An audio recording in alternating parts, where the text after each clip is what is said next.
శ్రమల్లో ఉన్నవాడు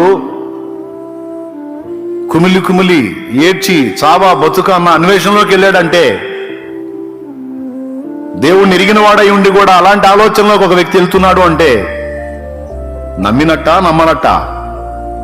మరి ఆయన ఉన్నాడా లేడా? ఉన్నాడని నమ్మినట్లయితే అలాంటి ఆలోచనలోకి ఎందుకు వెళ్తారు? అంటే అన్ని వింటున్నారు, నమ్ముతున్నట్టే ఉంటున్నారు, కానీ విపత్కర సమయాలలో నిజంగానే దేవుడు ఉన్నాడని నమ్మలేకపోతున్నారు. మన ఒరిజినాలిటీ బయటపడేది అక్కడే. మన ఒరిజినాలిటీ బయటపడేది అక్కడే దొరికిపోతాం దేవునికి మనం. ఓకే, బాధలలో కృంగిపోతున్నాము అంటే దేవుణ్ణి అనుమానిస్తున్నాము, దేవుడు లేడనుకుంటున్నాం కాబట్టి కృంగిపోతున్నాం. ఆయన ఉన్నాడు, నాకు తోడై ఉన్నాడు అని రూఢిగా నువ్వు నమ్మితే ఏ శ్రమ కూడా నిన్ను కృంగజేయజాలదు.